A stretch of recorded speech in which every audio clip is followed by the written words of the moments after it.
Deskripsi teknis kode masalah OBD2. 1-2 Kegagalan pergeseran kode masalah diagnostik ini adalah kode powertrain OBD2 generik.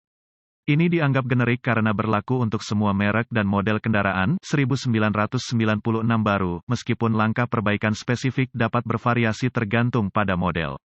Apa artinya? Pada kendaraan dengan transmisi otomatis yang dikendalikan secara elektronik, solenoid 1-2 shift bertanggung jawab untuk menggerakkan sirkuit hidrolik untuk mengaktifkan kopling atau pita yang mengubah persneling di dalam transmisi otomatis.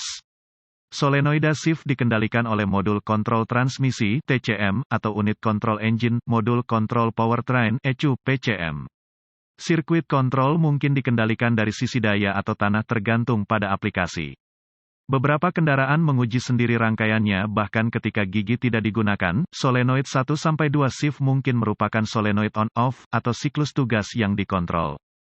PCM atau TCM mencari tendangan induktif untuk menentukan apakah solenoid berfungsi dengan baik bahkan saat tidak digunakan.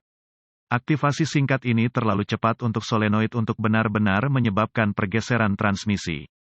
Ketika solenoida diaktifkan dan dimatikan, medan magnet runtuh mengirim tegangan yang sedikit lebih tinggi ke PCM yang digunakan untuk menentukan apakah solenoida berfungsi dengan baik. Catatan, DTC ini hampir identik dengan P0782, P0783, P0784, dan P0829.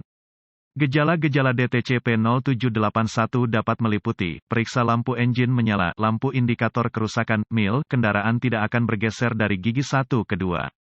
Kondisi ini dapat menerangi lampu mesin periksa dan mungkin mematikan kontrol transmisi sekaligus yang mengakibatkan mode kegagalan aman. Yang hanya akan memungkinkan satu gigi default tergantung pada status kendaraan dengan semua solenoida dimatikan. Penyebab potensi penyebab kode P0781 meliputi 1-2 shift solenoid failer listrik pendek ke daya, kabel terjepit listrik pendek ke arde kabel buka dalam kekuasaan atau kabel sirkuit tanah, koneksi terputus atau kendur TCM atau PCM kegagalan internal kemungkinan solusi putuskan PCM atau harness kabel TCM, tergantung pada aplikasi dan menggunakan diagram listrik sebagai referensi, periksa hambatan yang berlebihan atau celah di sirkuit kontrol. Dengan menggunakan digital volt ohmmeter (DVOM) yang diatur ke skala ohms, periksa resistansi pada 1-2 daya solenoida dan sumber arde untuk menentukan apakah ada sirkuit terbuka atau resistansi berlebih pada solenoida 1-2. Periksa secara visual apakah ada kabel yang terjepit, terlepas atau longgar pada konektor harness. Shot to power, lepaskan kabel positif baterai dan konektor harness wiring pada transmisi dan periksa kontinuitas menggunakan DVOM antara sumber daya dan wiring solenoid wiring pada posisi on, engine off, KOEO, serta posisi key off.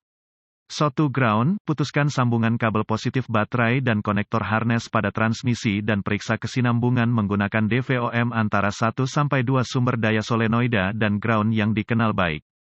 Kegagalan TCM atau PCM, menggunakan alat pindai canggih yang mampu mengendalikan solenoida, aktifkan solenoida 1-2 shift. Mungkin perlu untuk mengaktifkan relay kontrol transmisi secara manual pada beberapa kendaraan jika daya tidak ada pada konektor harness kabel transmisi. Jika alat pemindaian tidak tersedia, perlu untuk memantau sirkuit 1-2 solenoid untuk menentukan apakah TCM atau PCM mengirimkan sinyal daya atau arde ke solenoid 1-2 selama operasi kendaraan.